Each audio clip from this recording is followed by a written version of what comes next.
हरिओम तत्सत। तो चलो एक बार फिर से हरि नाम के साथ हरि कथा का प्रारंभ करते हैं। पिछले अंक में हमने ध्रुव महाराज की अद्भुत कहानी सुनी, जिन्होंने अपनी तपस्या से भगवान विष्णु को प्रसन्न किया और ध्रुव तारा का प्रतिष्ठित स्थान प्राप्त किया। आज की कथा सतयुग की एक और रोचक कहानी है, जिसमें महर्षि विश्वामित्र और अप्सरा मेनका का प्रसंग आता है। सबसे पहले ये जानते हैं कि ऋषि विश्वामित्र कौन थे। महर्षि विश्वामित्र का शुरुआती जीवन और बचपन बहुत ही रोचक था। कुशिक जो चंद्रवंश के थे और ब्रह्मा के मानस पुत्र थे, उनका एक पुत्र था जिसका नाम था गाधी। गाधी ने एक सुंदर महिला से विवाह किया और उनकी एक बेटी थी जिसका नाम सत्यवती था। सत्यवती का विवाह हुआ ऋचिक ऋषि से, जिनकी उम्र सत्यवती से बहुत ज्यादा थी। एक दिन सत्यवती ने ऋचिक से कहा कि वो एक पुत्र चाहती हैं। तो ऋषि ऋचिक ने कहा कि वे दिव्य खीर बनाएंगे जिससे उन्हें पुत्र प्राप्त होगा। ये सुनकर सत्यवती ने अनुरोध किया कि वे कुछ खीर सत्यवती की मां को भी दें, क्योंकि सत्यवती ही उनकी एक बेटी थी और उन्हें भी पुत्र प्राप्त करने की इच्छा थी। ये सुनकर ऋषि ऋचिक ने यज्ञ किया, अनुष्ठान किया और ईश्वर का ध्यान किया, और फिर 2 बर्तनों में खीर बनाई। एक बर्तन से एक बड़े ही शक्तिशाली लेकिन उग्र योद्धा का जन्म होना था और दूसरे से एक महान ऋषि का। उन्होंने सत्यवती को ऋषि वाला बर्तन दे दिया और उनकी मां को योद्धा वाला बर्तन दिया।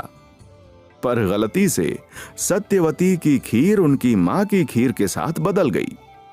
जब ऋषि ऋचिक को यह पता चला कि सत्यवती ने गलत खीर खा ली है, तो वो बहुत ही नाराज हुए। पर अब क्या हो सकता था?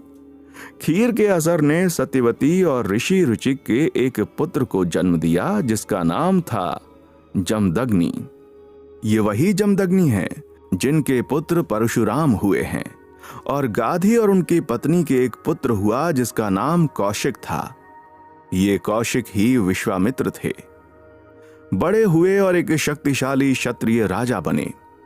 अब तुम सोचोगे कि हमने विश्वामित्र का नाम एक ऋषि की तरह सुना है, तो वो राजा से ऋषि कैसे बने? इसके पीछे एक बड़ी ही रोचक कहानी है। एक महान ऋषि थे महर्षि वशिष्ठ, और उनके पास एक दिव्य गाय थी जिसका नाम था कामधेनु।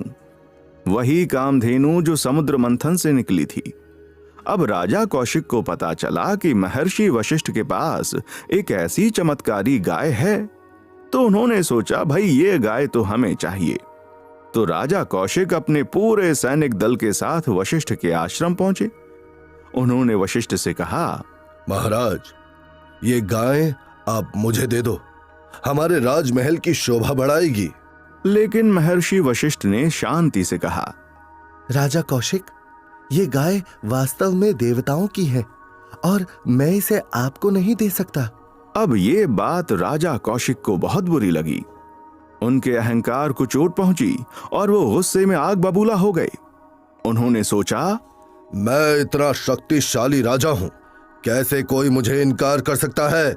और फिर उन्होंने अपनी पूरी सेना के साथ महर्षि वशिष्ठ पर हमला कर दिया। अब महर्षि वशिष्ठ ने कामधेनु से सहायता मांगी, और देखते ही देखते कामधेनु ने अपनी दिव्य शक्तियों से एक विशाल सेना उत्पन्न कर दी।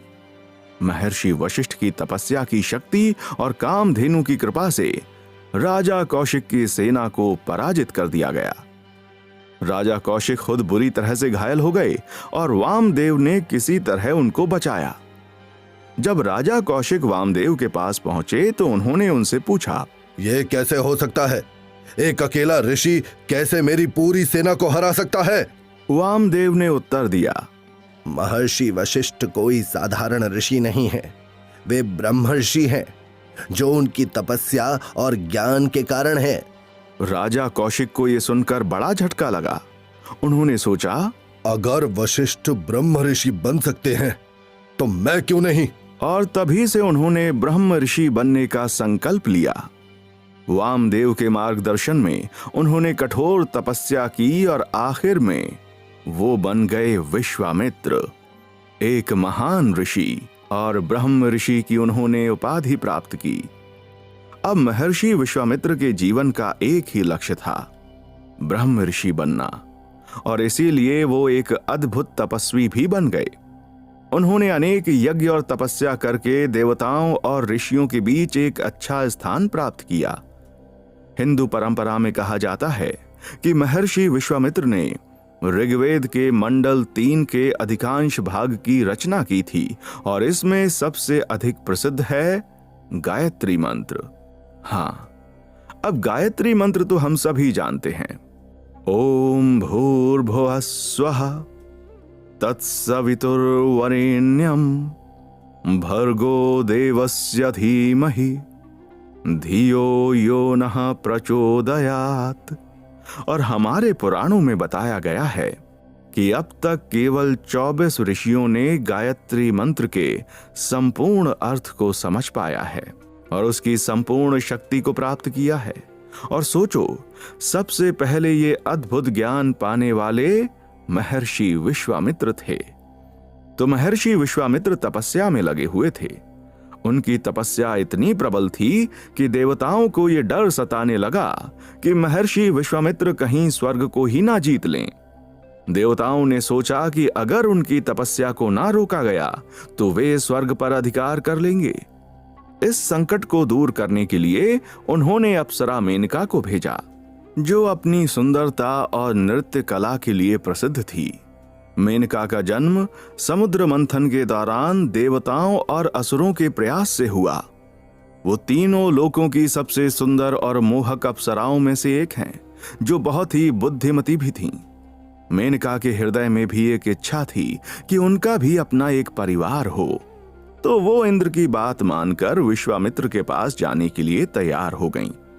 मेनका जब वहां पहुंची तो ऋषि विश्वामित्र अपनी तपस्या में लीन थे। उन्होंने देखा कि विश्वामित्र अपनी तपस्या से सभी पापों को जलाकर पूर्ण रूप से तपस्वी हो चुके थे और अभी भी तपस्या में ही लीन थे। मेनका ने ऋषि को प्रणाम किया और उनके सामने चंचलता से नृत्य करना शुरू कर दिया। वो कभी भागती तो कभी खेलती। अब इतनी सुंदर स्त्री पर जब विश्वामित्र की दृष्टि पड़ी तो वो इतने तपस्वी होने के बाद भी उनके मोह में आ गए। उनकी सुंदरता और आकर्षण देखकर विश्वामित्र की वासना जाग गई और उन्होंने मेनका को अपने साथ रहने के लिए आमंत्रित किया। उनकी तपस्या भंग हो गई और देवताओं की ये योजना सफल हो गई। विश्वामित्र और मेनका को एक दूसरे से प्रेम हो गया और दोनों की एक बेटी भी हुई, जिनका नाम था शकुंतला। मेनका ने विश्वामित्र को सारी सच्चाई बता दी कि देवताओं की योजना के तहत वो यहां पर आई थी और इस वजह से उनको बहुत गुस्सा आया। मेनका के छल के बारे में जानकर वो बहुत दुखी हुए और उन्होंने मेनका को हमेशा के लिए खुद से दूर जाने का श्राप दे दिया। इसके बाद विश्वामित्र ने हिमालय के सबसे ऊंचे पर्वत पर एक और कठिन तपस्या करने का निर्णय लिया। उन्होंने हजारों वर्षों तक कठिन तपस्या की, खाना पीना बिल्कुल बंद कर दिया और सांसों को एकदम कम कर दिया। इसी बीच एक रोचक घटना घटी। इक्ष्वाकु वंश के एक राजा थे त्रिशंकु, जिनकी एक अजीब सी इच्छा थी। उन्होंने सोचा कि वे अपने शरीर के साथ ही जीवित स्थिति में स्वर्ग चले जाएंगे।